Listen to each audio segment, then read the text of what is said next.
All right, good evening, everyone. We're excited to have you here with us this evening.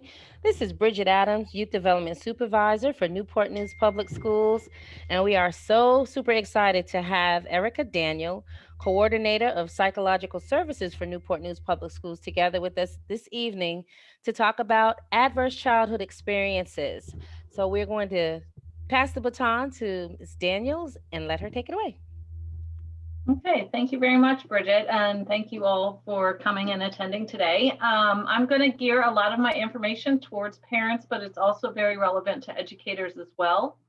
We're going to be talking about what that ACE score means, but also look a little bit at brain development and how trauma can impact that. So I know Bridget just introduced me, but I wanted to put my information up here in case anyone would like to contact me afterwards. I'll also put this at the end of the presentation as well.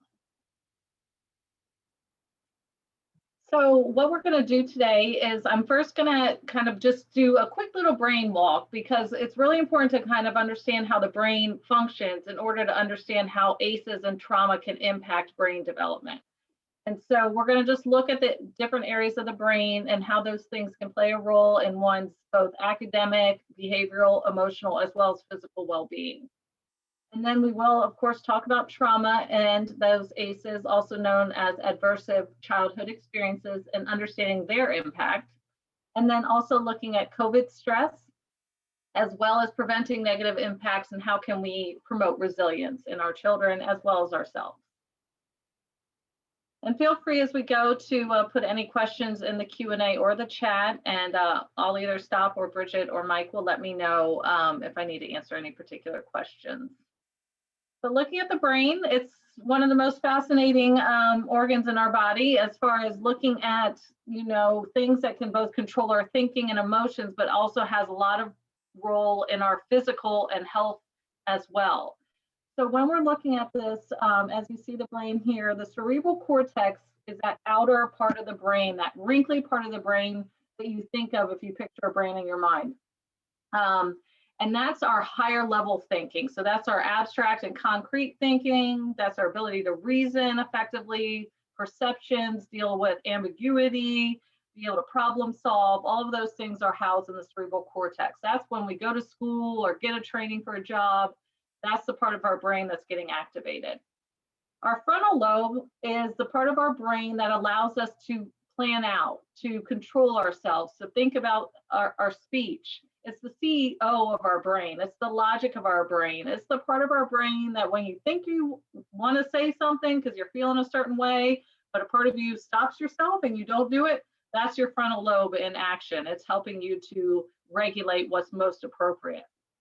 It's also letting you know if what you're thinking isn't quite fitting the situation. So it kind of stops you and allows you to not necessarily react in the wrong way.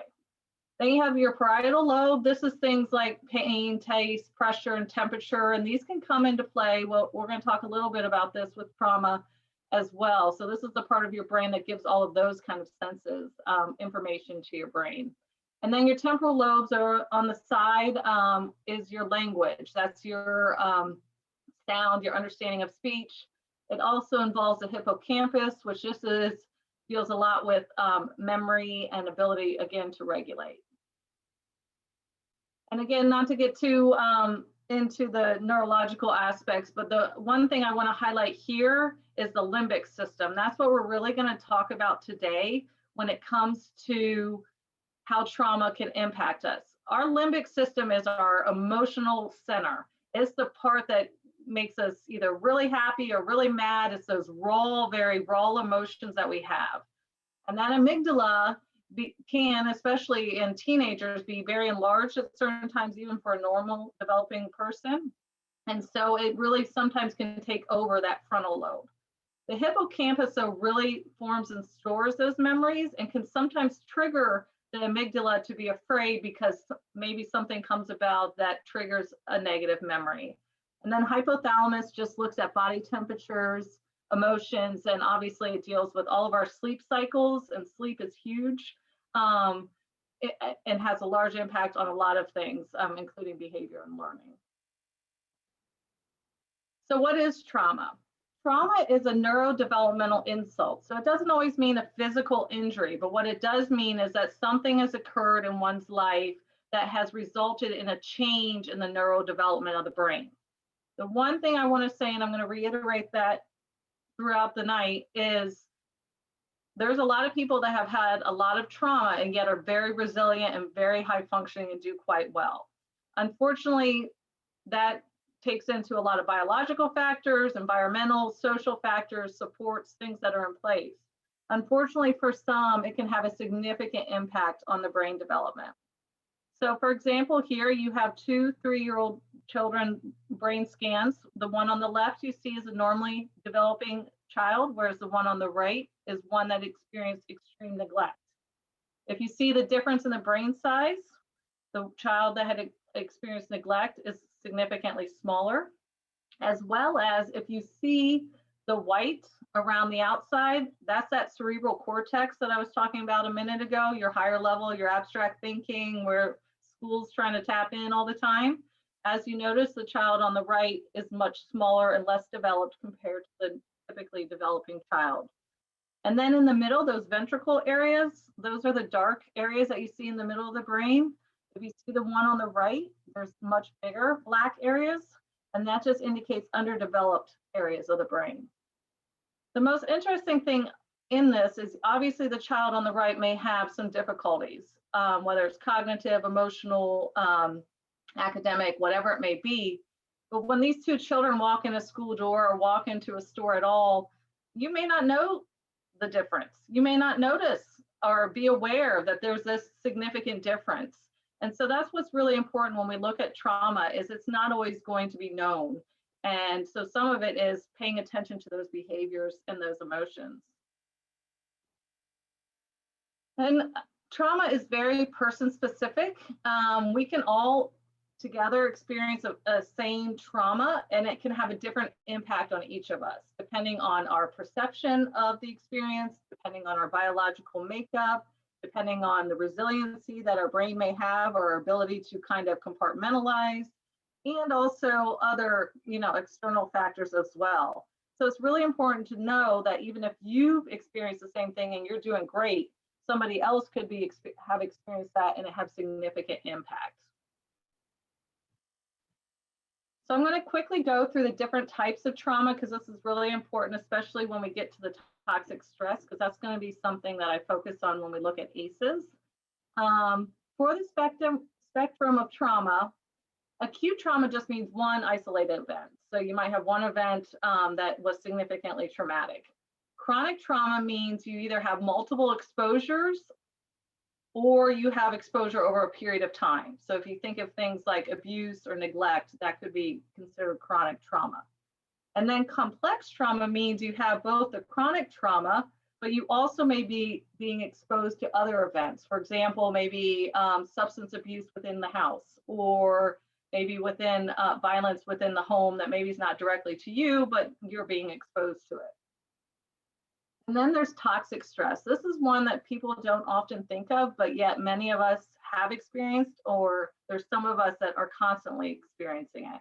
And that means adverse experiences that lead to a point where our body, if you think about a moment you've been stressed, and I assume everyone attending this evening has been stressed at one point or another, your body gets heightened. It's ready to respond. It might be, you might get hot, you might be flushed, you might be kind of on alert, a little edgy, because you're waiting, you're feeling that stress and waiting to find a way to relieve it. Well, most of us are able to then get back to a point where we feel calm and everything's okay and we can think more clearly. For some people who experience so many adverse experiences and constant stress, they have what's called toxic stress, meaning their body's always kind of at that heightened response. They're ready to fight, flight, or freeze all the time because they just haven't ever been able to get back down.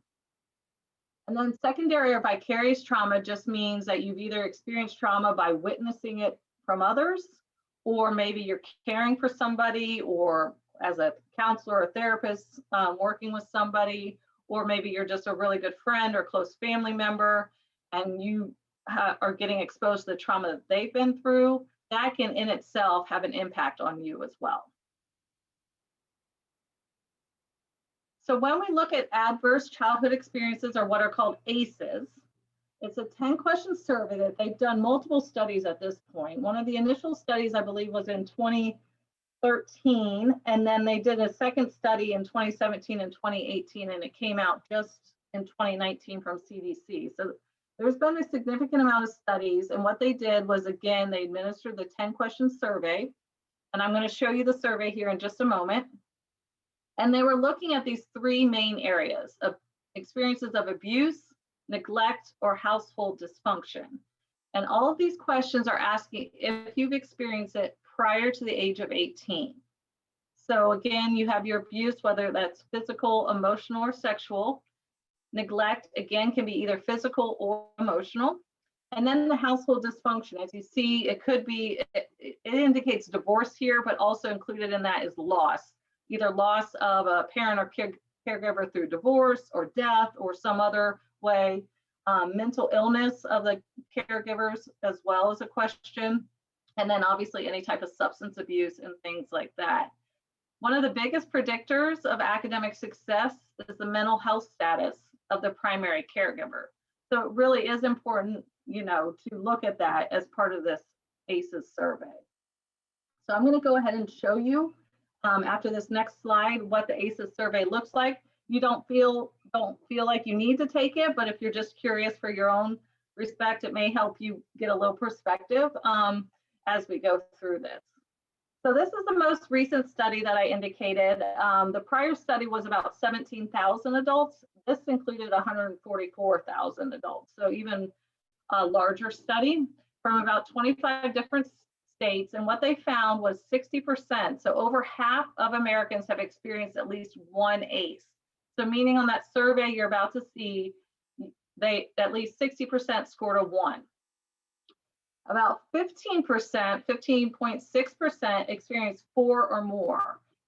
A lot of studies have shown is that when you get to the levels of 4 or more ACEs, there's more likelihood of the negative impact, whether it, again, your neurodevelopment, your social emotional impairment, or even physical health. They have found, and you're going to hear it on a video, that even the autoimmune system has been impacted by ACEs. They have found subgroups that are at higher risk of experiencing 4 or more ACEs. American Indian, Alaska Natives, African Americans, and females were the subgroups that they found at a higher risk of experiencing 4 or more ACEs.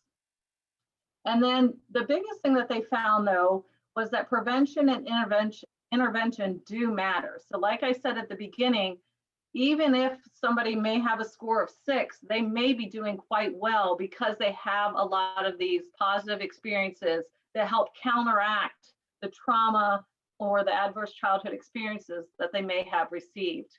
And these create a buffer. When I've talked to teachers in the past, a lot of the times it's, well, we can only do so much because we're not, with the children all day. Parents, same thing. We're only with them, at night, and we're not with them during the day. But if they can have a stable environment, whether it's at school or at home, then that can be a buffer against any potential adverse experiences. If you see this triangle here, this is something developed by CDC as well as other health organizations to look at what can happen, though, for some people where those ACEs have a significant impact. So it can interrupt the neurodevelopment. So again, your academic, your thinking, which can lead to social and emotional and cognitive impairment, possibly, which then can lead to adoption of health risk behaviors, smoking, substance abuse, other risky type behaviors, which can then lead to disability and social problems, and then to early death. Many studies have shown that people with significant ACEs or traumatic experiences without that prevention and intervention, they have shown a lifespan decrease of almost 20 years. So it's not just the emotional impact, there's actually a physiological impact as well. When we look at ACEs and school performance, again, many of our children walk through the door who have experienced a lot or have been witness to a lot and yet do quite well. Unfortunately, for some, it does result in a 2.5 times more likely to fail a grade. But what I want to highlight is the third bullet down, and that is likely to have struggles in receptive and expressive language. And the reason why I like to highlight that one is because often children who have significant impact from those ACEs are experiencing, whether it be conflict or difficulty processing thoughts. And so they're being talked to a lot.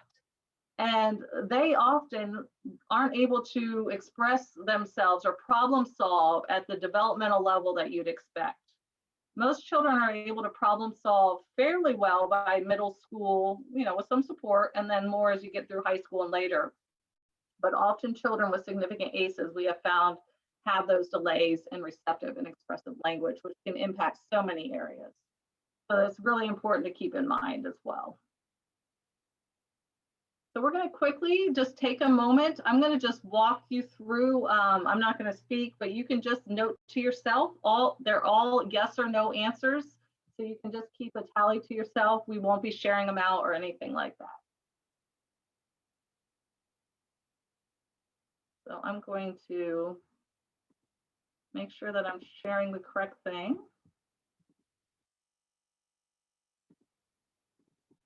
Okay. So again, you can just answer quietly to yourself. And I'm going to just be answering no for everything so we can move to the next question.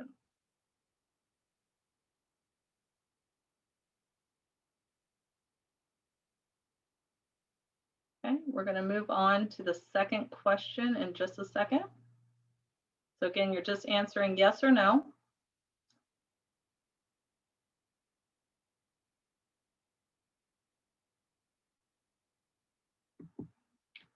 The second question is, before your 18th birthday, did a parent or other adult in the household often or very often push, grab, slap, throw something at you, or ever hit you so hard that you had marks or were injured?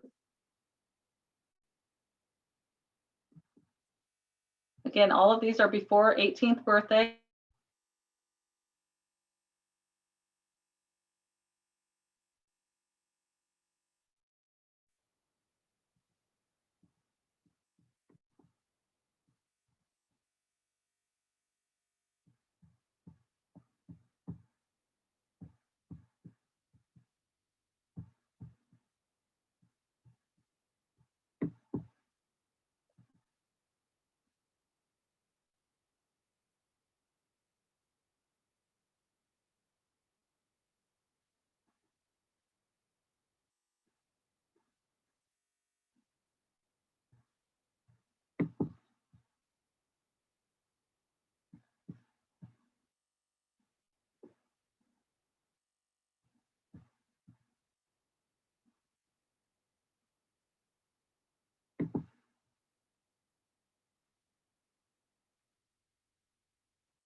Okay, so again, the score is just for your own personal knowledge, not to share out, but it's just something to keep in mind. There's some of you that may have answered 0. Some of you may have answered as high as 8 or more. Some, in the 2 to 3 range.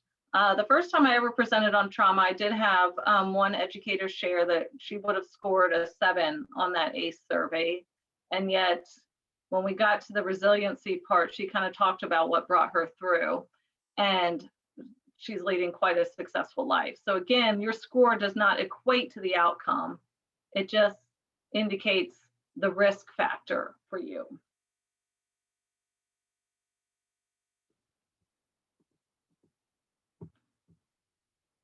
So I like to show this video because one powerful thing about this video is, again, we're not going to know each other's ACE scores. I work with several colleagues who may have had many experiences that I will never know. And I've worked with several students that even though I may know some, I may not know everything, and parents and teachers. So it's really important to realize that sometimes what you're seeing come from somebody is maybe not what you think as far as how they're acting. So I find this video very powerful. So I'm going to go ahead and start this. And again, there's no real sound to it. It's just a little bit of music.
So I would like to take a moment, if anyone wants to share out either through the chat, possibly just any thoughts that came from watching that, what your takeaway was. So I'll allow Bridget or Mike to let me know if we have any thoughts that come through from anyone.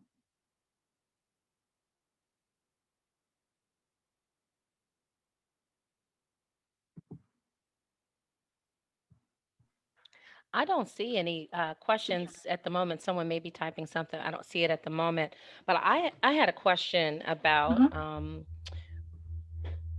adults. Mm-hmm.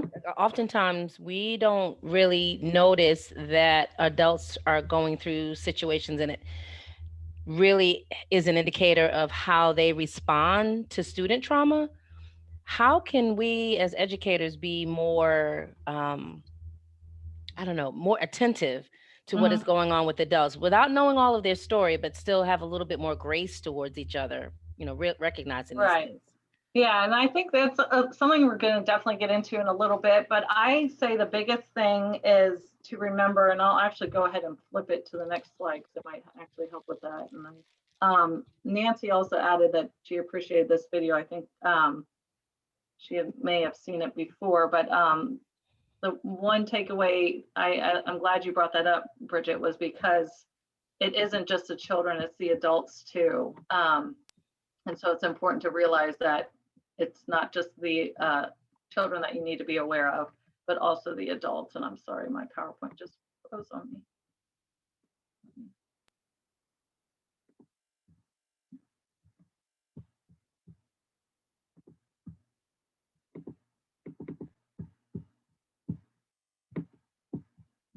But the one thing that we can do, like you said, Bridget, we can't necessarily know if someone's experienced it, and obviously it's not something you want to ask directly, but I think it's often realizing that there's a lot below the surface, and truly psychologists and other researchers and me myself, I believe people want to be happy and want to be nice and want to get along. And so if they're acting in a way that is counterintuitive to that, then that would be to me a sign that maybe something's going on. The one thing a slide I didn't have on today is when you think of behaviors, even if it may seem attention seeking or manipulative or difficult, a lot of it may be they're anxious, they're scared, they're stressed. When you think of those words, you have a lot more sympathy versus saying they're manipulative, they're attention seeking, they're whatever. So often it's just being aware that if a person is acting in a way that is not beneficial to their social and or work well-being, that maybe there's something more going on. And it might be okay, depending on your relationship, to ask a question like, how's everything going? How are you doing? Obviously outside of a meeting with others. So it will be important. Some of the things we'll talk about in a minute is those relationships. So I think that's important with adults. We often talk about it with children and adults, but we as adults need to be supportive of each other, because if we're not doing that, we're not going to be able to do that for our children as well. I think of that as both as a parent, as a former teacher, and as a school psych. I have found that when I'm not right, then I'm not going to be of benefit to others. So again, realizing that there's a lot more, the behavior is what you see, but there's a lot more beneath it. So there's a lot more behind it. And it may not be that they're wanting to be bad. They're wanting to be difficult. They're wanting to cause trouble. But that's just the only way that their body or mind is able to react. And I'm going to get into that a little bit when we talk about that stress response system. Were there any more questions in the chat?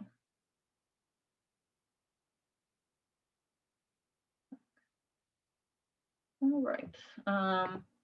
Ms. Back just had a comment. I think it is important to keep in mind that everyone has something going on. It's hard sometimes as an educator to always push down what is going on in your life, to Mhm. constantly appear that everything is okay, to provide that stability for our students.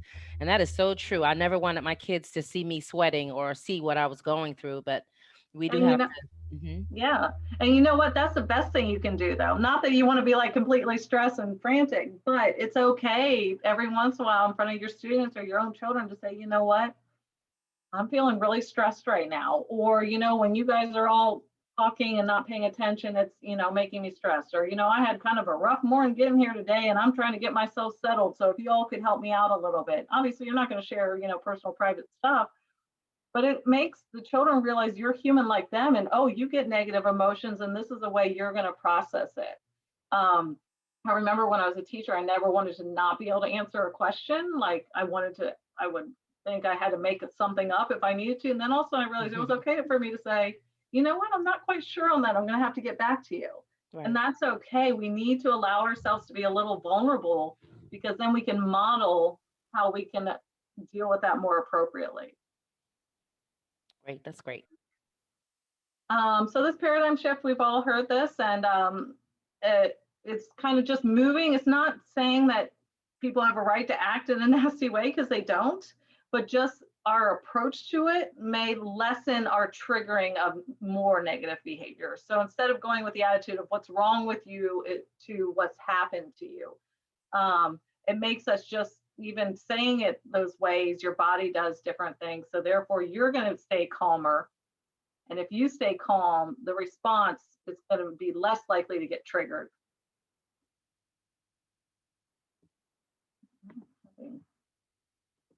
Oh, there we go. So what is trauma sensitive? It just means, again, just like what we were talking about, that there's an understanding that trauma does impact how people's outlook and their behavior, and that the way we interact with children, but also, it should say adults here too, is with the assumption that they may have experienced trauma, especially for seeing some behaviors that I'm going to talk about here in a minute. This ensures, again, that your communication is less likely to trigger something. So if you hyperreact to a behavior, that could then further the trigger. And the trigger I'm talking about is that body stress response system. And what happens with that is that's when that amygdala, that inner limbic area of our brain, takes over, and that frontal lobe doesn't allow us to process. And we lose ability to control, and our brain takes over and basically tells us how to react. I've often talked about this, and I just realized a typo, but I often talk about this in other versions of this presentation that I've done, is that there's a lot of different behaviors, as you see here. One that I find really interesting is that can't regulate, or they're hijacked by their brain. And what that means is, at that point, their inner amygdala is saying, danger, danger, I don't like this. This is not good. I don't feel right. So this is what I'm going to do to fight it. Or this is what I'm going to do to get away from it. Or I'm going to just completely freeze and not respond to anything. So, until their body comes back down, they're not able to process. You might be saying all the right things, trying to do all the right things, but their brain is just not in reality. Another one that's interesting too is dissociation. For this is, the child may not be acting out at all. They might even be looking attentive to the lesson, and their brain might be absorbing some of it, but then all of a sudden then they leave the class and they don't remember anything. The equivalent I give to this is what is called highway hypnosis. Kind of a term, if you've all driven on a highway before and you've driven 10 miles, 15 miles, especially on a familiar route, and all of a sudden you're like, you're fine. You've obviously been driving safely. You're not off the road, but you're like, I don't remember those last 10 miles. It's because your brain kind of goes in auto mode, right? And so the same thing can happen when a child's experienced trauma. So they could be sitting there engaged in the lesson and participating, maybe even absorbing some of it, but their brain is actually somewhere else because of their emotional system, and therefore they're not always retaining that. And obviously sensory issues, difficulty with empathy because they're in survival mode, and then also really lack of ability to again, stay calm. They're always kind of focused on safety, so they're hyper aroused, which means they're going to be easily triggered by something. So when they experience that trauma, what can happen is their brain or body can get put into a chronic state of fear. activating that survival brain. We all have that part of our brain. That's, what keeps us safe sometimes, what makes us, jump back all of a sudden from a street when we notice a car coming. So it's good to have this part of the brain, but it should be triggered by actual things that could cause physical harm or other harm.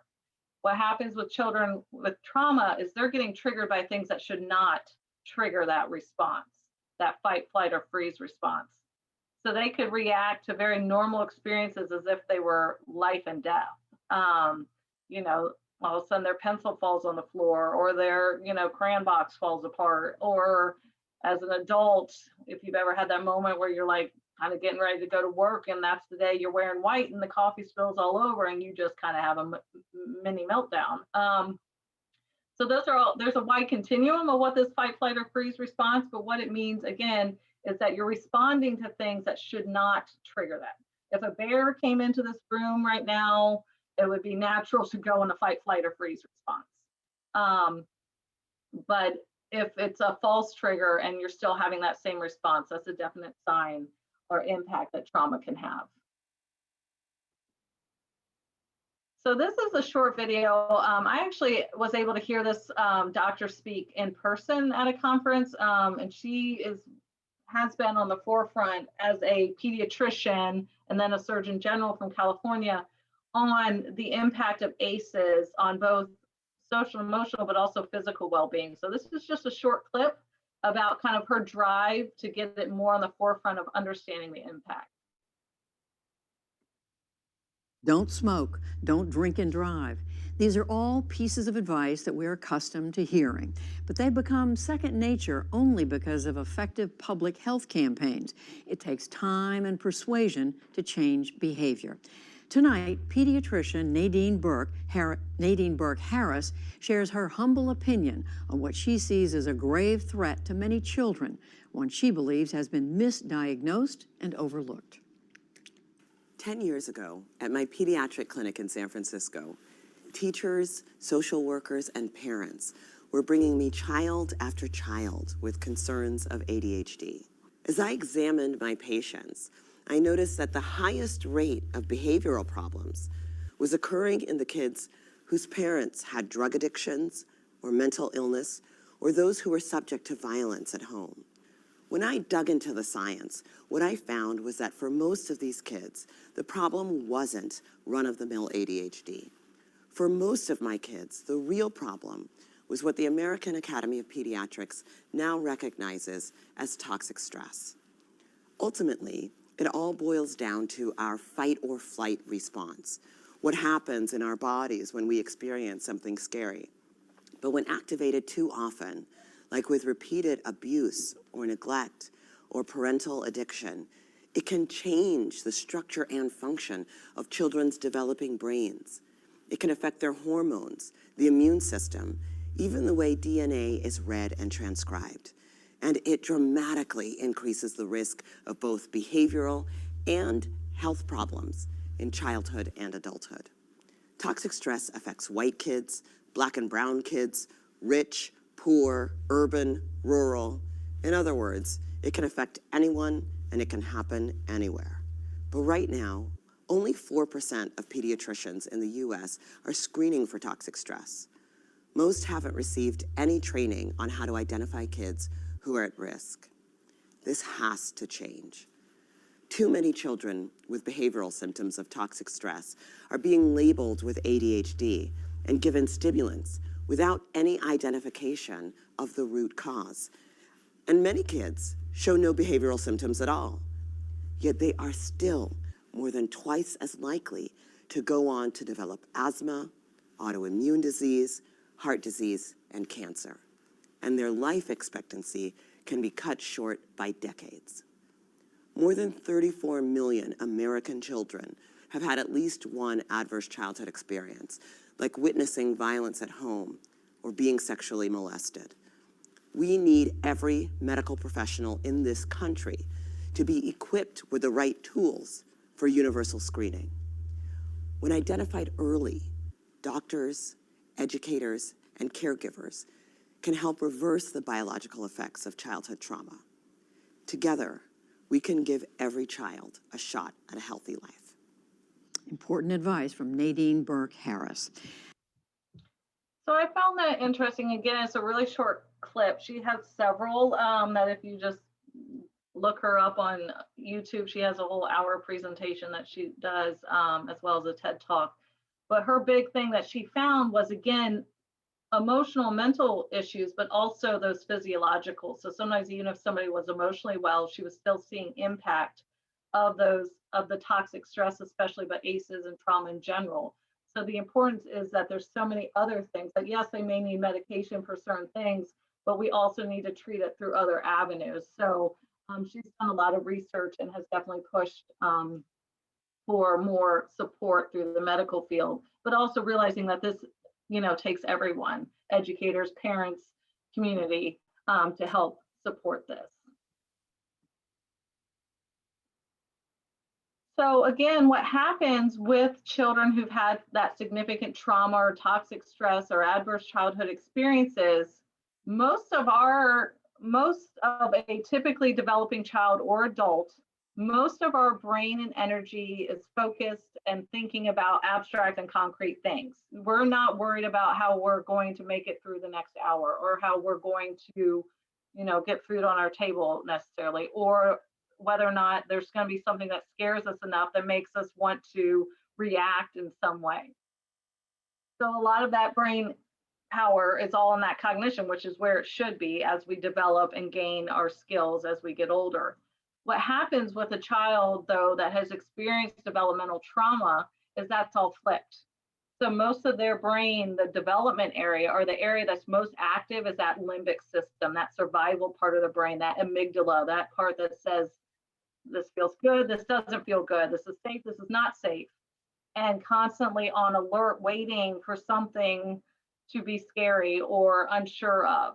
And so these are the children that may be having a hard time in school because, again, they're worried about so many other things that they're not feeling emotionally safe or physically safe. And all studies separate from ACEs have shown that emotions and the feeling of belonging and feeling safe, even in classroom environment or whatever it may be, impacts memory, impacts learning. So this isn't just about ACEs and trauma. This is also looking at ability to learn and to remember things. So if we're trying to teach a kid that's here, we're not going to get anywhere. So we need to take a step back and make sure that we're looking at how we're approaching things. Are we creating a safe environment? Are we making everyone make sure everyone's kind of in a calm state? Are we making sure how we're reacting is not furthering that trigger? So again, it's just kind of, we're always thinking that if somebody's not responding to what should be working, maybe there's something more going on. So this is just another quick diagram kind of saying the same thing. The whole idea that you can't get to, you have to get to Maslow before you get to Bloom. That's been said multiple times, but it's so true that we need to make sure that we create that community of practice. This is what, I talk with educators about all the time. The one place that you can control is your own behavior, but also your environment in which you're in charge of. So creating that emotional safety, that community of practice, that belonging, that self-concept as a learner, and then you can start to see growth, both socially and academically. So again, I've already kind of said this, the main thing, again, that limbic system, if someone is not engaged with something or it's difficult for them to feel connected, then they're going to have a difficult learning. I'm just going to give one example, and then I see, Bridget, you have your hand up. One example is, think about some professional development you've had to go to, or some meeting that you were not happy that you had to go to. You don't like the speaker particularly, they don't like you. And so you sit there and you listen, and I bet a good amount of money that after you leave there, you take away very little from it, nor are you going to probably apply any of it either, because you were resentful or you were not feeling safe because you felt like you were, being talked to by somebody who doesn't like you. And so that often happens with our children that have a lot of these emotional issues. Bridget, did you have a question?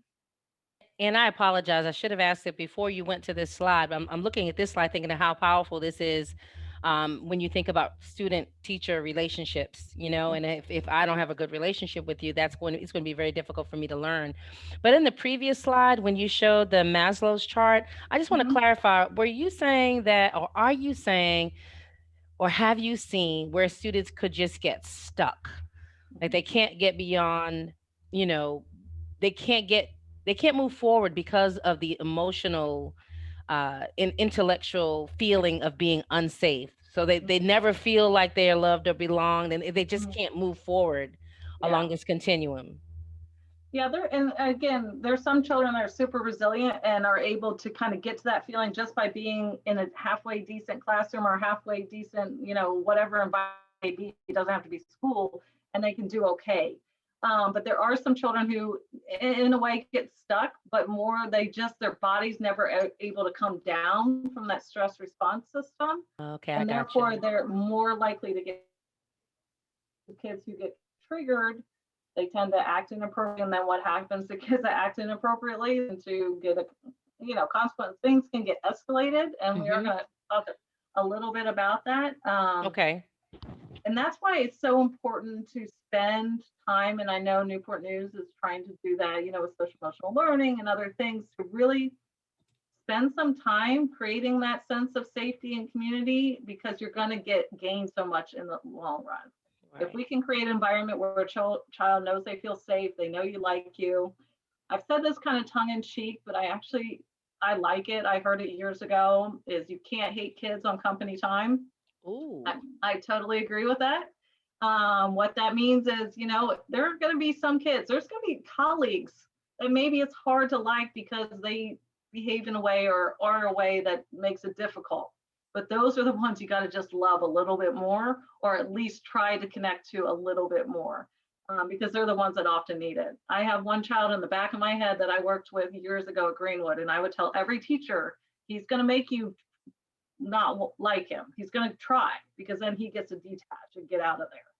So he's going to Mm, try. And I'm just going to tell you, don't let him. Just don't right. let him. I would always tell him, you can say what you say to me, and it's not right. And I don't appreciate it, but I still care about how you're going to do. Wow. And so sometimes not every child needs that. And that's what's important to know. Not every child's going to need that level of, thinking, but there are going to be some of those kids that you need to step back. And that's why it's important to just do it in general for your whole class. Gotcha. Thank you. Thank you. So just going back, I was going to show this video, but it was kind of a little long, but I just liked the visual. So I clipped this one little visual. It's that you think of a child who's in their learning brain. That's where we want all of our students to be and our children to be, so that they can gain from everything that's being presented to them. And I liked this visual because they said they're kind of above the forest, so they can see beyond. They can see it's okay if things get a little ambiguous or they're not quite sure what's going on. They know it's going to come eventually. They're going to figure it out, and they feel okay, and they're, able to engage. Whereas a child who's in that survival brain, they're hyper focused again on any potential threat. If anything's ambiguous, like they don't know, I think of a simple example, know where to get their materials or how to ask a question, or all of a sudden somebody says something that's not part of the normal routine and they're not quite sure how to handle it. They're very black and white thinkers. So you can imagine how difficult it would be for them to be able to see beyond anything else, or maybe to feel comfortable. And the next visual that they showed on this was this child was below the trees, whereas the child who's in that learning brain is, again, able to see, that there's a bigger picture there.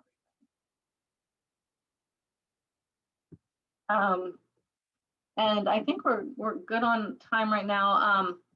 I'm going to just show a small part of this. This again just goes into what is happening in the brain when we have that trigger.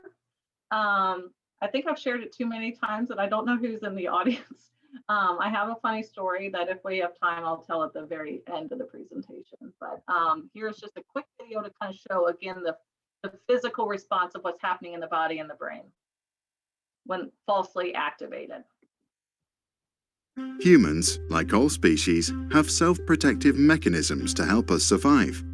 Our fight, flight, or freeze survival response, the FFF for short, is designed to mobilize our brain and body to fight an enemy, run from an avalanche, or freeze to hide from a predator.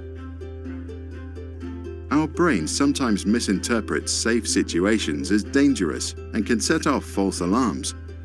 When the amygdala, our brain's watchdog, senses and barks danger, our body enters survival mode quicker than our rational mind can react, leaving it trying to figure out why we feel in mortal danger.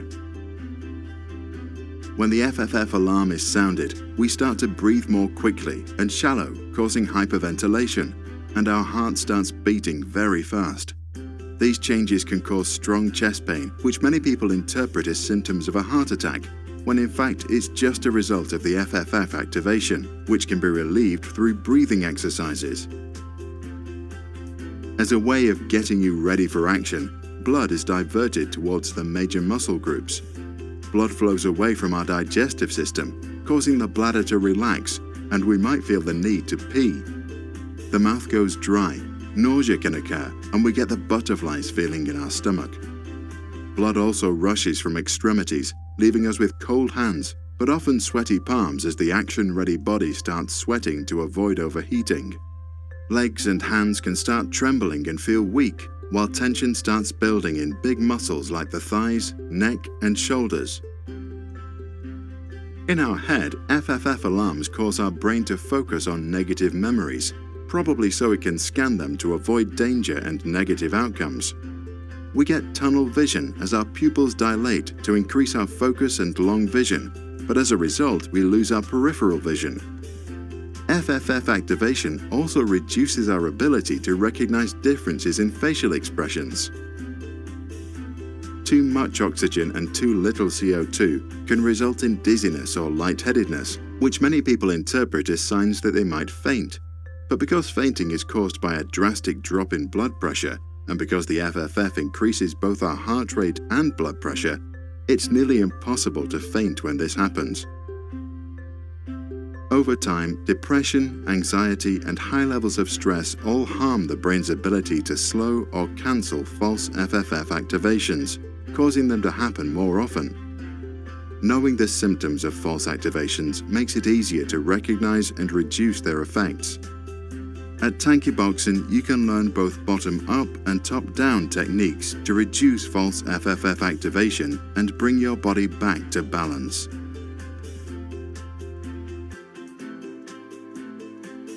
I did want to share that website actually does have some good resources that I've shared with other educators as far as like activities and mindfulness and ways to calm yourself.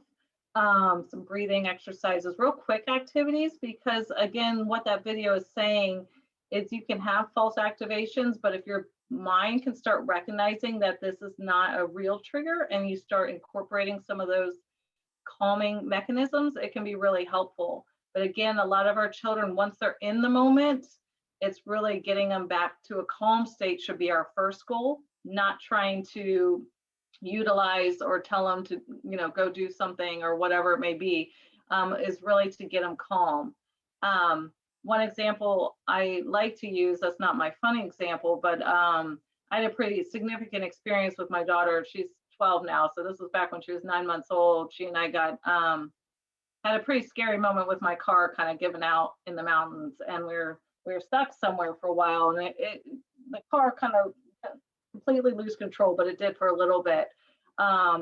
Everything was fine. Everything turned out great. Nobody was hurt. But what I started to find myself was on the highway periodically. I would have moments where I felt sweaty and nervous, and I felt like the video said, like I was gonna, maybe pass out. And I started to realize that sometimes my mind was getting triggered by maybe just the way the road was at that particular day. And so I was able to get through that by slowly recognizing, that. But it's important to realize, again, I especially like the part of the video where it talks about the tunnel vision, because I think this is what parents and teachers see a lot, especially when a child's in a high level of escalation, is you could be, again, saying all the right things. You could be a calm face, you could be somebody familiar that usually they get along with great and they completely react to. But it's again because they're not processing what you're saying. So you're like the parents on Peanuts. You're like, oh, that's all they're hearing. They're not hearing necessarily what you're saying. So again, it's bringing that mind to a calm state. So that's why it's important in calm times to learn ways that you could, use those skills or use those strategies.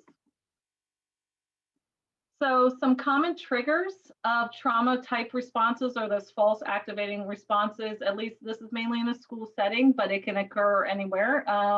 Unpredictability. Definitely any type of changes. Substitute teachers are a big one, especially at school. Again, maybe a change in the parents' work schedule. Some they're usually home at 3 o'clock and now they're not home at 3 o'clock. Sensory overload is huge. Too much stimulation can cause the brain to go into that state. Confrontation, it could be even indirect. So it could be that they're not even involved in it, but they're witnessing it or sensing it or thinking it's happening, and then that could trigger something. Isolation or confinement, and that doesn't always mean physically being alone, but maybe they feel as if they're being confined in some way. I know some children that I've worked with, just if you stand in front of them a certain way, then they feel like you're like holding them back, which you may not even be physically touching them, but their brain goes to that. And then obviously fear based on lack of information. That's one of my biggest tips. The more kids know what to do when they are not feeling a certain way, how to ask a question, where should they go when they need to do this, where are the supplies, where are the stuff at home, whatever it may be, the more information they can know, and especially if it's going into a situation that's new, the more they can know, the better. Again, it just adds into that piece. So this I'm going to just skip through quickly because we kind of talked about it, but the biggest point of this slide is in the classroom, but this can also be in the home setting as well. Fight, flight, or freeze doesn't always look like fight, flight, or freeze. So sometimes it literally is running or not moving or not doing anything, or fighting, meaning aggressively acting out. But it could also be moments when they get really hyperactive, or they're acting silly, or they're kind of being defiant. Again, their brain might just be getting triggered, and they're fighting a feeling that they don't like. And then flying or fleeing can, again, sometimes that literally be leaving the classroom, the home, or wherever it may be. But it may also be that dissociation we talked about before, that highway hypnosis, or they may be just kind of becoming disengaged. And sometimes those children that are not our actor-outers, but are withdrawers, are sometimes the one we've got to be careful that we don't lose sight of, because they can sometimes be experiencing significant symptoms, but because that's their brain's mechanism, they may not be the ones getting noticed. So those quiet ones, those withdrawal ones, those disengaged students are really important that we attend to as well. So how might they act in class, or how might they act in general, whether it's at a job if they're an older student or outside?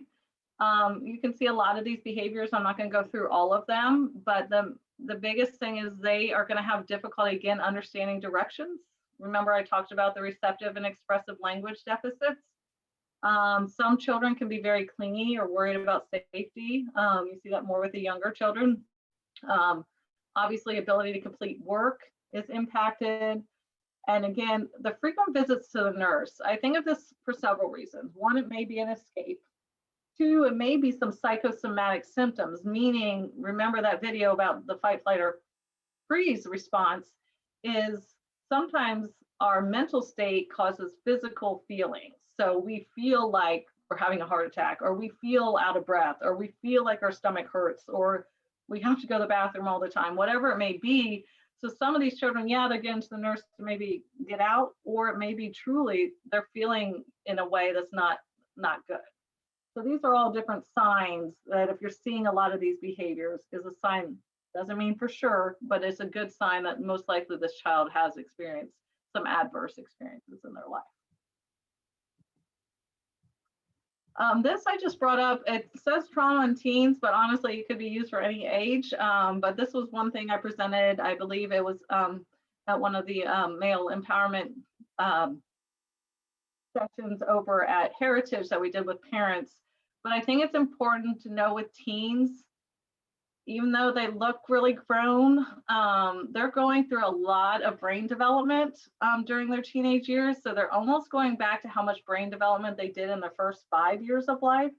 So that's why they kind of seem at times like they've been abducted by an alien. And this is just a normal, typical theme. So imagine to add to that any possible adverse experiences that could even compound it more. So sometimes they still like a hug, and again, appropriate by whomever it should be. Being there for kids, sometimes if some child or teen could help another person, it makes them feel good because then they realize, oh, I can also help, and I see somebody else is struggling and I can do something to help them. So that's a huge one. Learning to say we're sorry to children when maybe we reacted in a way that's not appropriate or maybe overreacted, even if we were right to be upset. It's okay to apologize and try to repair that relationship. I got upset when you acted this way, but the way I said it was not appropriate, and I apologize for that. And that's okay. You're not taking away your authority by doing that. You're showing the child that you are processing just as well. And it really helps build that relationship even better. And then obviously always keep on learning, always learn more about what may be going on. And again, moving and playing, the more outside activities, the more we can get the kids away from their screens a little bit, even just taking a walk around the block or dancing. The one thing I liked about some of this pandemic time is, all these families getting together and doing little dances and stuff. I think, it's truly, just those moments. I had a teacher yesterday at a meeting say she finally got on a trampoline with her kids for the first time in ages because she's been so busy with graduate school and teaching. And she said she had the best laughs ever. Just those 5 minutes can make a huge deal. So these are just some quick little things, again, that you can do to help, again, build that resiliency, give that buffer for the children.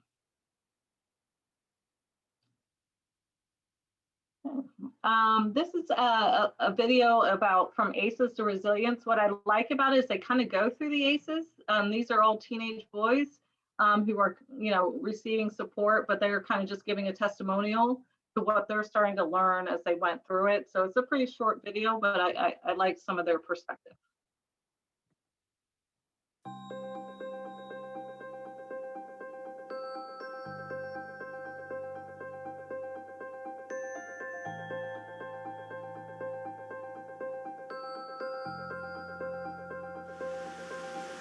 My father passed away when I was 8 years old, and that was really hard.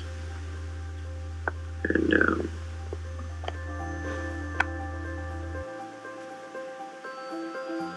incarceration of a family member.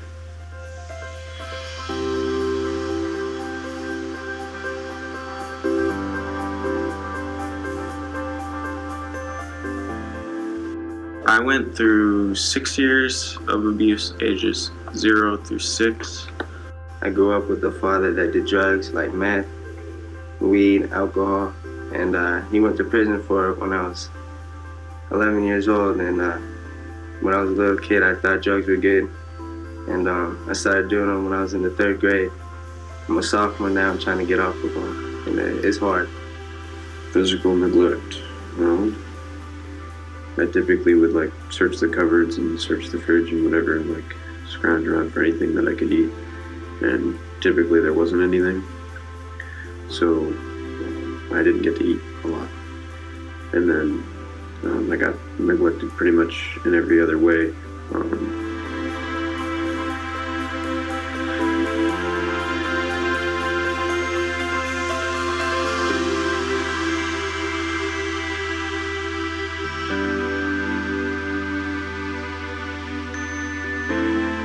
My resilience card is hope. I developed self-esteem by realizing that I'm better than my past, that I've moved on from my past, and that I'm not what my past is, and that I'm never going to let my past get to me again. Having clear expectations and rules, that's giving me structure. It's giving me the knowledge of right and wrong, because there are some things that I had a feeling were right and wrong, but was never really taught that way. Learning responsibility helps me because one of my responsibilities here is working with horses, and I get to go out and trim horses' feet and ride horses, brush them, and keep my mind on that instead of things like drugs and just things that aren't good and things that benefit me and are good for me. Also, learning responsibility, it helps me take action for my school, and now I'm gonna catch up and graduate. Being able to witness success is, I feel like it's a beautiful thing for a person. It just shows that you work hard, that your work ethic got you to where you wanted to be. It kind of shows a lot of potential that you have in that certain thing that you want to be successful at. I model appropriate behavior for myself and then for my future family, hopefully. Model it for myself more right now because I'm trying to break a cycle for abuse. I knew how to drop in. Two of these guys didn't know how to drop in on the skate park, so I taught them how. They fell on their butts a little bit and hit their heads like me. But I taught them how to do it. They did it, succeeded it, and yeah, it was fun helping them out, helping me out. Made me feel good for myself. Made me happy to feel like a teacher. Where I thought I couldn't count on anyone after that to take care of me, so I thought that I had to do it all myself. And then slowly reaching out and being able to kind of get help from other people, and then to trust other people, to let them in to help you out. Yeah, I realized that I could do that. And then, in turn, I was able to trust them enough to talk to them about the things that happened, and then, I was able to work through a lot of those problems. So that was a big one for me. It's a rough life. It's not something you want to do. I got kicked out of school. I went to jail. Now I'm in Jubilee. And it helps. You got some friends here helping me, helping them. So yeah, you got to fail in order to succeed. So there'll be a lot of obstacles in life that you have to climb over. You fall and you just have to get back up pretty much. And eventually, you just keep going down that path of being able to stand up for, what you want to be successful at. Eventually success will find you. So.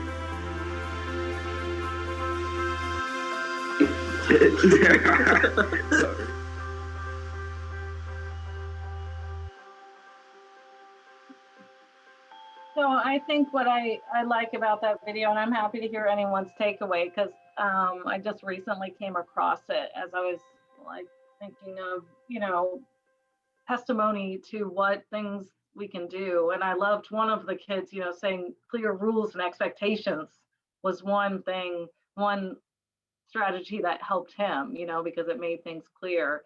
And Bridget, I'll open it up. I see a couple of people might have added something into the chat, so I'd love to hear people's takeaway from that. That might be me. And I don't want to take time away from other folks in case someone else wants to add something. I just remember writing down that resilience overcomes ACEs. That we really, really need to spend more time investing on building resilience in kids, to counteract the trauma. That we Yeah. really need to focus on that and learn how to do that, learn some strategies to do that. Right. And as you saw, it's not all one thing. All the children had something different that was helpful to them. But a lot of it comes with, modeling. And, the one child said about helping, the other child, talked about modeling his own appropriate behavior first. And so then he could then be a model for others. So there's so many different takeaways from that. And I loved the other part of that video that I loved is ACES is not the end of the story. Yes, it's awful and it's ugly and you don't want anyone to go through those experiences, but it's definitely not the end of the story. I don't think I have it in this presentation, but one interview I read from Bruce Perry, he's one of the biggest researchers on trauma. He interviewed a lot of people and asked, he was interviewed and asked, why are some people to get through such awful experiences and trauma and all of this and still be successful? Like what was one main thing? And he said that someone either physically or either figuratively or literally reached out a hand, whether that was a family member, whether that was a teacher, whether that was a therapist, whether that was a friend, whether that was just somebody reached out and was able to kind of pull them through by offering that support, that emotional connection, those kind of things. That's great. So speaking of those relationships, it's true again, the one, another study showed one stable and committed adult relationship. If a child can have that, again, whether it's a family member, a non-family member, a mentor, a teacher, or whomever it can be, anybody could be that one committed, stable adult relationship, that has been shown to really be the foundation of building resiliency. And, you know, talking again, we've already talked about it, you know, the importance of relationships within the classroom, but also just in general, that we all need, you know, that connection, because it will improve all of these things that you see here. And I took it out of this because I didn't want to add too much sciencey type stuff in here, but, and I know that's not a word, but there's been studies on relationships and the impact on academic performance. So if we want to cut it back to the chase of learning and education, it does have scientific proof that it has more of an impact than even some of the academic interventions. So if we say we don't have time, then we're truly taking away something that could have significant impact on a child's learning. So again, just the relational connections matter. This is what I really like when I read this article is, and I'm sorry, not the article, the book, and the book is called "The Boy Who Was Raised as a Dog." Talks a lot about children who had experienced trauma in their case studies. The relational health is more predictive of positive outcomes than adverse experiences are of negative outcomes. So what that means is we can have more of those relationships, that's going to have a bigger impact on good outcomes than even those significant adverse experiences would have on negative outcomes. So yes, those adverse experiences have negative outcomes, but the impact is less than the relational health on the positive. So that's why I found that really interesting. And again, fostering those relationships with and between students can provide that buffer. So if they have that somewhere, even if it's not all day, every day, all night, if they have it somewhere in their life, even if it's for a snapshot of their day, then that's going to help build a buffer for them to deal with all that might be coming their way.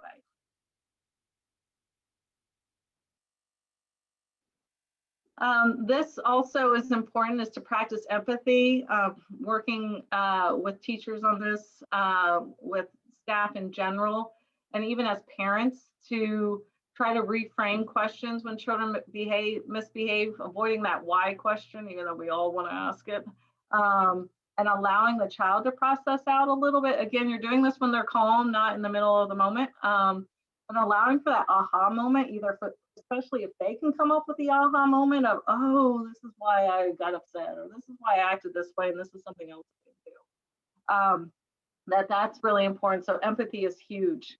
It's one of the biggest skills we can also teach, and it's something that, you know, social emotional learning helps promote as well. Just because we've been talking a little heavy, I like this video. It's very short, but it definitely shows how hard it can be to be empathetic. It's kind of, again, a tongue-in-cheek kind of thing, but take away the kind of out in front of your face, literally, message, and see how you can get, you know, when empathy can be really difficult. It's just, there's all this pressure, you know? And sometimes it feels like it's right up on me, and I can just feel it, like literally feel it in my head, and it's relentless. And I don't know if it's going to stop. I mean, that's the thing that scares me the most, is that I don't know if it's ever going to stop. Yeah. Well, you do have a nail in your head. It is not about the nail. Are you sure? Because, I mean, I'll bet if we got that out of there. Stop trying to fix it. No, I'm not trying to fix it. I'm just pointing out that maybe the nail is causing. You always do this. You always try to fix things when what I really need is for you to just listen. See, I don't think that is what you need. I think what you need is to get the nail See, you're out. not even listening now. Okay, fine. I will listen. Fine. It's just, sometimes it's like there's this achy, I don't know what it is. And I'm not sleeping very well at all. And all my sweaters are snagged. I mean, all of them. That sounds really hard. It is. Thank you. Ow! Oh, come on. If you would just... Don't. Try to see things my way. Do I have to keep on talking till I can go on? Again, it's a little funny take on empathy, but we've all been there, right? When you're trying to listen to somebody and you want to jump in with if you just do this, it's going to be okay, Empathy is hard. It's not always easy, and especially with our children, it's not always easy. But sometimes they just need to be heard. And that's what's important. And we're not going to solve every problem, and that's okay, because it's not going to always be as obvious as a nail in the head as to what the solution is. That's good. We got to always bring a little bit of humor into a topic like this. One of the other big strategies that it works in the classroom, but I kept this in here for parents as well, is behavior specific praise. Because again, what feed will grow. So if you want more of the good to happen, you need to reward more of the good. And it doesn't mean something tangible all the time, but you have to pay more attention to what someone's doing correct, or when they have those moments when they don't get upset or they respond well, paying attention to that more than those moments when maybe they don't. And so it's important to look at the fact that we can change more behavior by pointing out what someone's doing correctly more than we can when we correct what they're not doing correct, if that makes sense. I use correct a lot there, right there, but the main thing is pointing out more of what, when they're doing something right, is going to do better than pointing out when they're not doing something correct. So this is important for parents. If you can imagine in your own life, if you're constantly only talk to your boss or a colleague when you were doing something incorrectly, how that would be less motivating for you, how that could discourage you, how that could make you resentful or frustrated or not feeling very good about yourself. And when you feel those ways, you tend to react in ways that are not appropriate or maybe become disengaged. So again, always pointing out the correct behavior, but you want to be specific. So you don't want to just like a dog, good dog, or, good job, being specific. I liked how you sat down right away when I asked you to, or I liked how the fact that you cleaned up your room without me asking, that was amazing. Or I like the fact that when your aunt came over, you stayed at the table and engaged in conversation and weren't on your phone the whole time. All sorts of specific praise, again, is much more genuine if it's specific. So again, looking at trauma sensitive thinking, what is it? It's just, again, thinking it's not intentional misbehavior, even though sometimes it really feels like it is. That is really just a lack of skill. They have no other way of coping with their feelings. So that's the way that their brain or part of them is able to do it, because the demands of the situation outweigh their skills. So they react in whatever way they know they can, or their brain can, because sometimes they don't even have conscious control over it. Again, if you think about missing skills, then you're not going to end up shaming them for those missing skills. If a child gets a math problem wrong, you're not going to say, no, that's stupid, why would you do that?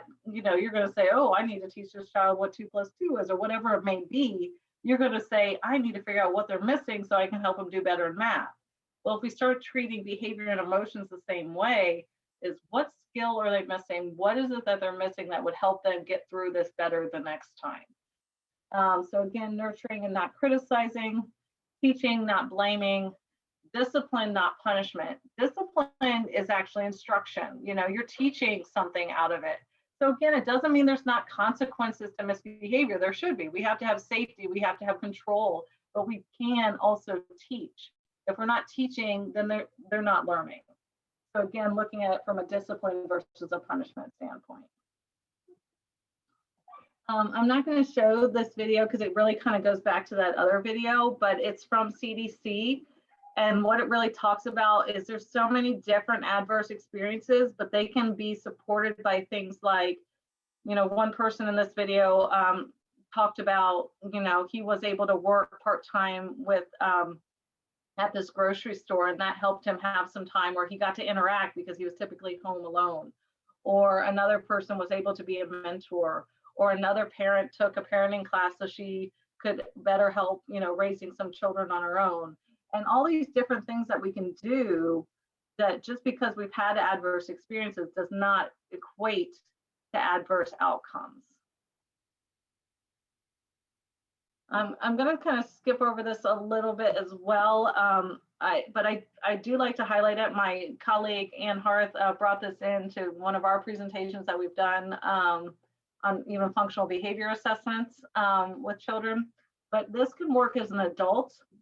If you think about your thoughts and where they are, that's going to relate to your feelings and then your relationships and then your behavior.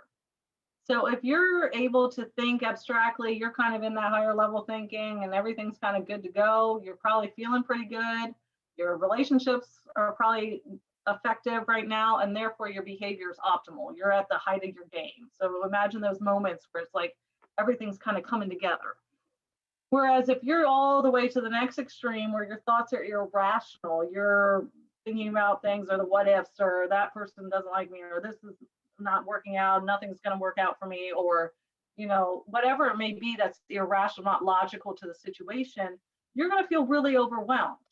And that's going to result in you being less engaged with those around you.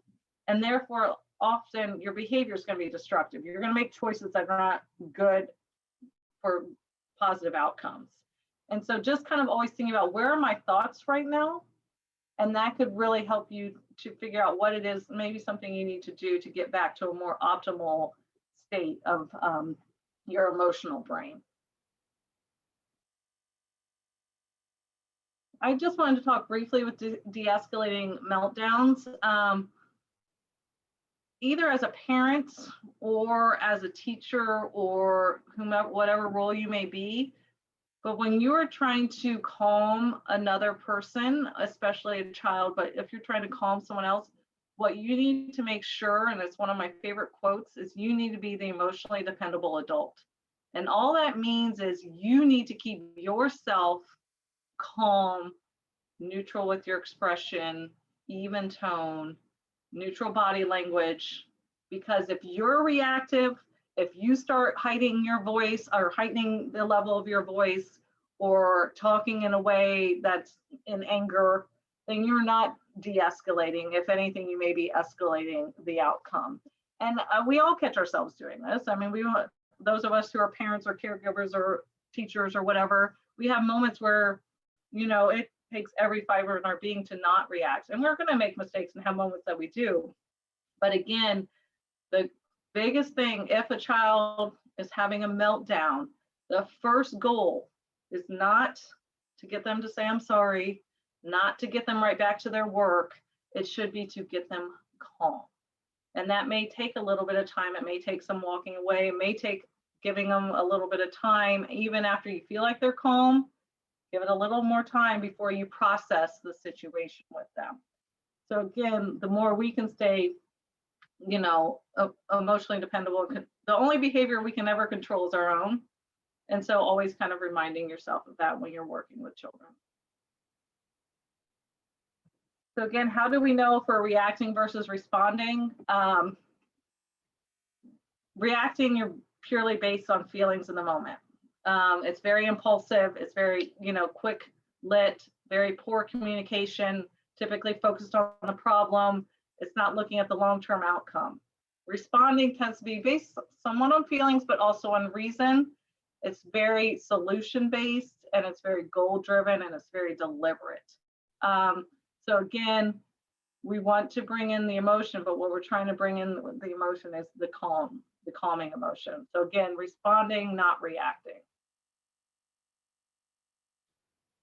So how can we ensure that we respond and not react? Well, the biggest thing is, especially if you're starting to see a pattern of behavior or certain behaviors that are occurring, then you should plan ahead as how are you going to react, or better, how are you going to respond? Because if you plan ahead, if you kind of have a step-by-step, and we do that a lot with behavior intervention plans when we do functional behavior assessments, we look at, okay, if they do the behavior that we're trying to decrease, what's our first response? What's the second? If that doesn't work, what's the third? What's the fourth? So that's really important, because if you have a plan, it's easier to be calm in the moment versus trying to think about it as you go. The other is identify or remove the stimulus, or remove the stimulus from the person if that's possible. If you can distract them or remove whatever may be causing them to be heightening or escalating. Again, you do need to debrief, but after they're calm, usually it takes at least a good 20 minutes at the earliest that you want to really debrief what happened, but really avoiding the why question, but really getting at kind of what was going on, what were you feeling, how are you thinking, what are some things that we could do differently. But again, that's not what you want to do in the height of the moment, it's what you want to do after they're calm. And then again, offering assurance, you know, I'm here for you, we're going to get through this, we're going to help you do better the next time. And again, maybe they need just a little more time to calm before you ask them to then re-engage whatever it is that you may be wanting them to do. This video is a great video. It really talks about how to react versus respond. I know that we're getting kind of close on time, but I think I'm towards the end. If we're still good, I'll go ahead and show this. Some people may have seen it. It talks a lot about conscious discipline. And even though it talks about a classroom setting, I think it could be equated to any environment where what may have typically triggered a response and what was expected as a response, when it didn't happen, what resulted. So I'll go ahead and play this.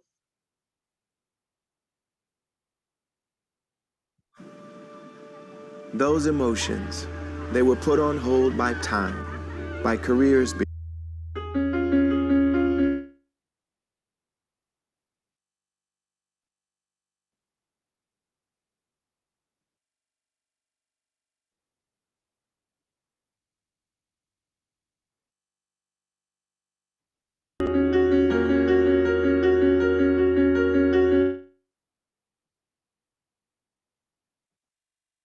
Apologize.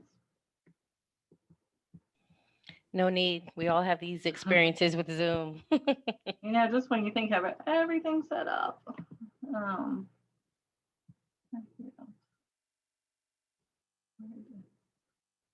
here we go.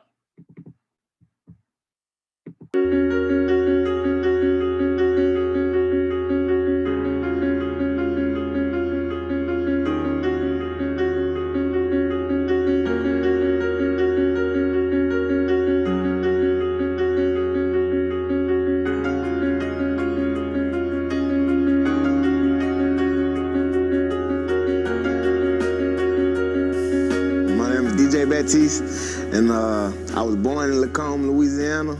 I was raised by my grandmother. I was born to a 14-year-old mom and a 16-year-old dad, so they were young. They really weren't able to make too many decisions. I was very defiant, though. I loved to get in trouble because getting in trouble got your attention. I was the type of student where I loved attention, and I did whatever it took to get attention. I was the leader of a gang, and let me tell you why, because in a gang, we got a sense of security and a sense of belonging. We feel like these my homies, they gonna take care of me, they got me, no matter what. So they give us that sense of belonging. Fight. That was our only option. We had a disagreement, we fought. Whether we playing basketball, playing hide and go seek, it didn't matter. If it's a disagreement, we fight.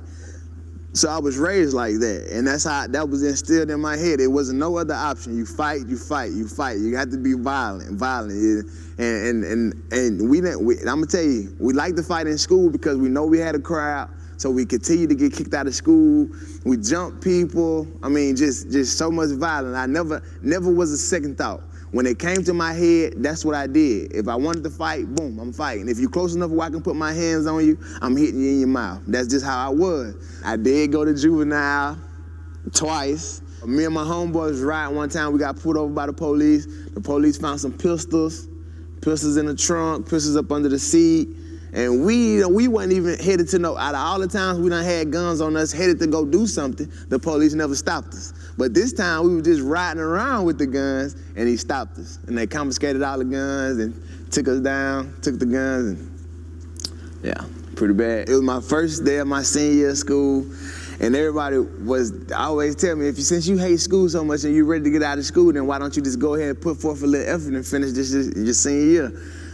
And I didn't look at it like that. I looked at school as a place of that's where I can associate. This one I can make people laugh. I can be a leader still because people want to see me. People want to follow me. I can look at girls, and if anything's going on between the hours of 8 and 3, it's gonna happen in school. So I didn't want to miss it. So that was my little motivation for school, to go to school, because I didn't want to miss anything. And I walked in Miss P class. That's what I call it, Miss P class late.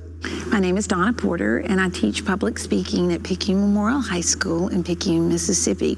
I sat back and thought about it. When you late to something, everybody looks at you.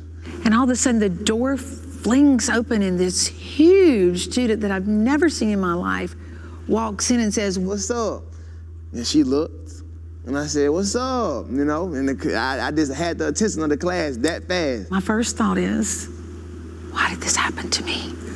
On the first day of school when I'm trying to set the tone. And then I thought, I've got this. Thank goodness I've got this. But to be able to access my brilliance, I have to take a deep breath, stay composed, and watch him, look at his nonverbal language, because all behavior is purposeful.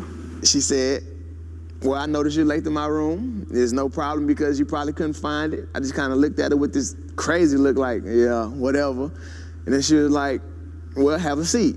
And I looked at her, I said, "Do you have any kids?" And I said, "Well, actually, your name is DJ, Mr. Baptiste. I have 2, and I just informed the class about it, but because you missed my room, you didn't hear. So are you married?" he said.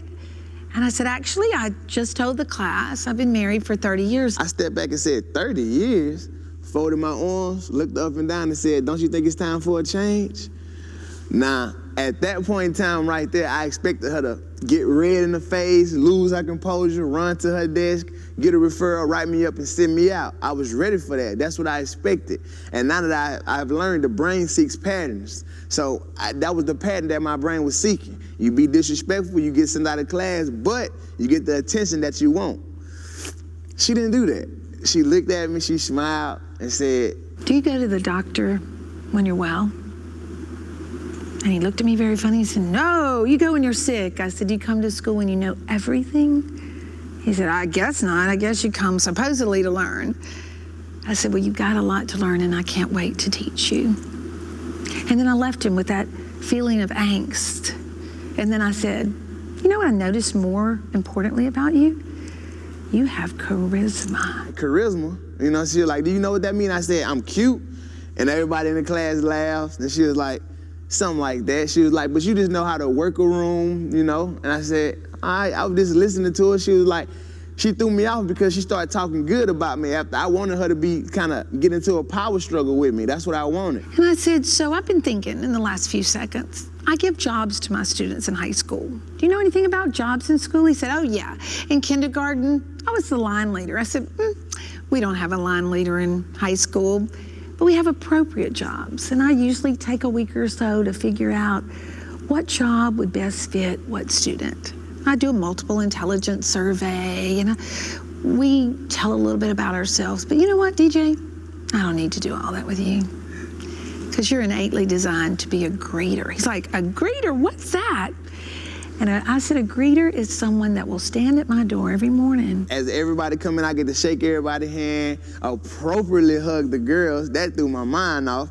And then she said, on top of that, I get to come in front of her class and have my own session for 2 to 3 minutes.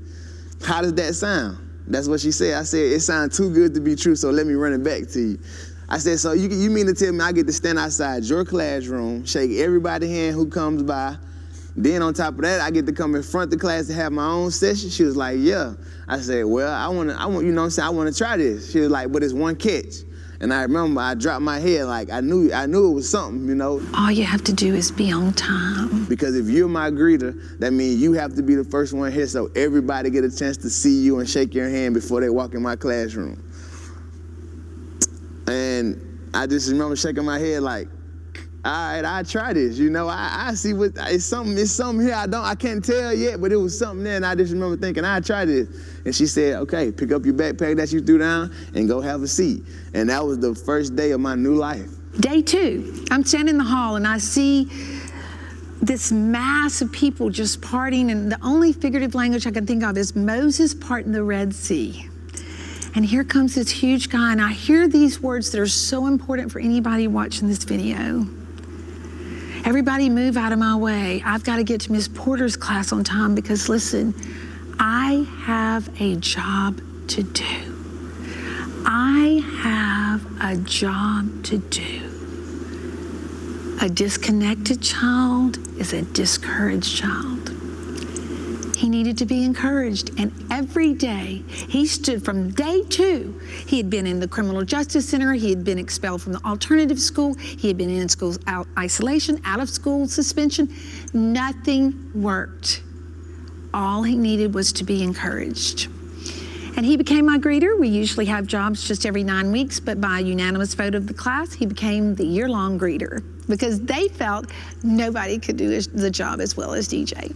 I feel like the experiences that I went through in my life was meant to happen so I can come back and help kids, help teachers understand. I feel like I have a gift that I need to share, a testimony that I would like to share, and I know I can help kids along with teachers. Oftentimes teachers get into it with students, they have problems with students because they don't have the skills. And I feel like anytime I can help a teacher get the skills, she has a chance to save a life.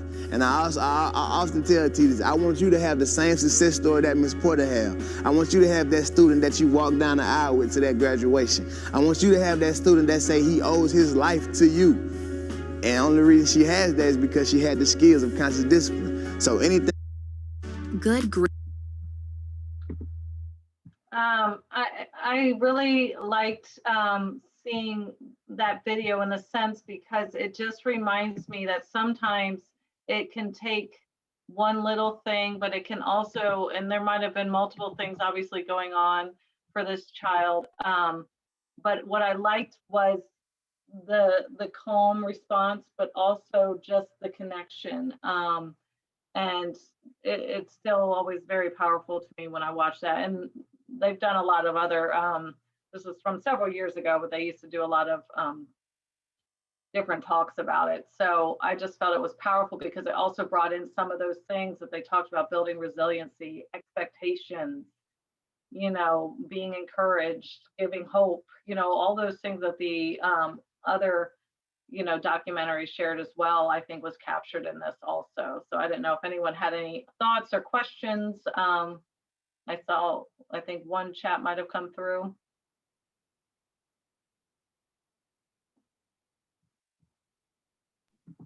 Yeah, that's me again. Everyone's being quiet tonight. No, But I that's said okay. purpose. You know, just having that sense of purpose was a motivator, Yeah. a significant motivator for him. Well, and I think, you know, I used to teach high school, and I think sometimes you forget, you know, that high school students need it just as much, you know. And so I think it's interesting to just think, again, purpose and connection are two huge things that I think I get out of this. So to kind of end, I'm just going to talk a little bit about some stress we've all gone through, teachers and parents. We're kind of in a very unique stress. You know, the video right there showing everyone greeting and shaking hands, you know, obviously we're not living in that world right now. And during the shutdown, we've had to learn a lot of new things. And now we're feeling like we're even having to try to be there more. And our children are now experiencing a whole new level of stress that they're just beginning to learn what the impact's going to be. So it'll be interesting over the next couple of years, you know, how this can impact, but we're already seeing it, some positive and some not so positive.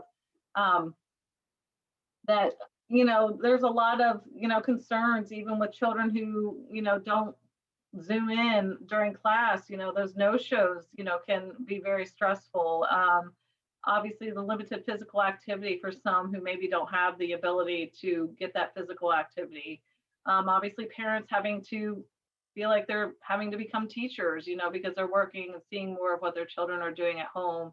And then the anxiety, especially as we are returning to learn in a, you know, slow phased way, that anxiety about returning to the classroom, you know, how's it going to be? Even if it's good anxiety, it's still anxiety. So there's just a lot of rebuilding we're going to have to do as far as continuing. And I think, you know, in Newport News, we've done a good job of trying to keep those connections. But again, as the students re-enter our building, realizing we're going to have to, you know, maybe take a few steps back and really go back to that relationship building. And the biggest thing is after, you know, the closure and the stress over the past year, I can't believe it's been exactly a year now from when we thought it was just going to be 2 weeks. But accept the fact that your anxieties are normal, whether it's from this COVID pandemic, whether it's from ACES, whether it's from whatever, that your anxieties are normal, and it's normal to have anxieties, but it's how we cope with them that we need to make sure we're getting the support or giving that support, and learning ways to manage, you know, your emotional responses, learning mindfulness. I'm not big on yoga, but I know yoga does really well for some people. For me, it's running or doing something like that, or talking to a friend or talking to another colleague, you know, learning ways that you can manage your emotional response. So again, when you are with children or with others that you care about, that when you react, you're reacting in a way that doesn't trigger, you know, negative responses. And that kind of goes right into this slide. And, you know, continue, you know, obviously when sometimes the best thing is to distract yourself too. And sometimes even for our children, when they start to get, like they seem like they're starting to get heightened, sometimes distracting them with something real quickly is an easy way to kind of get them to calm down as well. And again, getting involved, doing some activities, doing some things so you're not feeling like you're powerless. And again, going back to that young man, you know, having that job, you know, gave him a sense of some power, you know, or some, you know, that what he wanted was to feel like others, you know, liked him, and that he, you know, was getting that attention, and he did it in a more appropriate way. So when do we ask for even more help? Obviously, you know, we always encourage them, if it's outside of your skill set, either as a parent, an educator, whatever it may be, you can have, there's several people within the school that can help, or those people can refer you to outside support. But definitely, if you notice drastic changes in a child's behavior, if you are hearing any type of plans of engaging in dangerous behaviors, you have to always want to respond to those, even if it may not be maybe just more feelings of anxiety. We still, that's a, you know, a call for help, and so we need to make sure that we're responding to that. So there's several staff at the school that can help, or to help refer you to the appropriate support. Or if it's for yourself as well, we have to be willing to get our own help as we need it as well. So if you're feeling overwhelmed, those same people can help you as well, or get you to the place which may be of help. And there's no shame in that at all. Often that's the biggest thing, is being able to make sure that you're in a good place as well. So again, knowing yourself. Again, my colleague Ann Harth does a great session for a lot of our staff, but self-care is so important. It's something I know all of us aren't always good at. I myself am not always good at it, but you really need to balance home and work, setting limits, you know, keeping some boundaries. And a lot of us have multiple roles. We're working, we're caregivers, we're, you know, maybe helping with parents, we're helping with another family, or we're doing other involvements in the church, or other community organizations, or sports, or whatever it may be. So really making sure that you're doing it in a way that's good for you and not adding to that. Because again, if you're not in a good place, and you're not in a place, then you're not going to be able to be of benefit to others as well. And that is pretty much the end of my presentation. I just wanted to put my contact information here again. I can share the PowerPoint with anyone who would like it, because at the end, the last few slides are just all the references and resources and articles. And I do have some handouts that would be good for parents as well. So if anyone's interested in that, I can definitely send you that Google link as well. So thank you all so much for your time. Absolutely. Thank you. This is amazing. I every time, I talk to you and I sit at your feet, I learn so very much. And I know that our team, we all feel the same way that, Erica Daniel is the GOAT. But really, so much information. I've been texting my son the entire time because I'm learning still. I think even as educators, we should always understand that there's so much more that we can learn. We were also talking about the fact that our mentors need this information. Our community partners that are working with our kids need this information. So we want it all. We want the PowerPoint.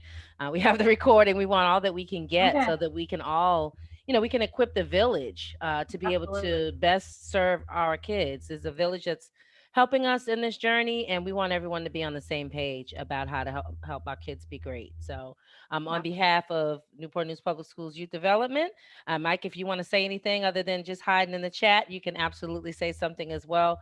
But thank you so much, Erica, for this. This was amazing. I would Thank just you. like I would just like to say thank you as well. It's always been beneficial whenever I see Erica speaks or presents. I always learn something. I just can't wait to like I was telling Bridget a little earlier. My mom really wanted to see this presentation as well. She couldn't, so I'm glad it's recorded. So she said, please let her see the recording because she has some information she wants to learn too, just when dealing with her great grandkids as well, because she keeps them a lot as well. So thank you so much, and I've learned a lot, and I hope everyone else who's watching or who is a participant learn something as well. So thank you, Erica. Yeah, thank you so much. And I'm happy to provide more. And again, I have other trainings that my staff or myself have done that's a little more comprehensive, but thank you so much. It's a topic that I hold dear to my heart. So let's just all be here for each other and for the kids. Awesome. Well, thank you so much. Thanks to all who participated this evening. And with that, we will say good night. Thank you so much. Thank you.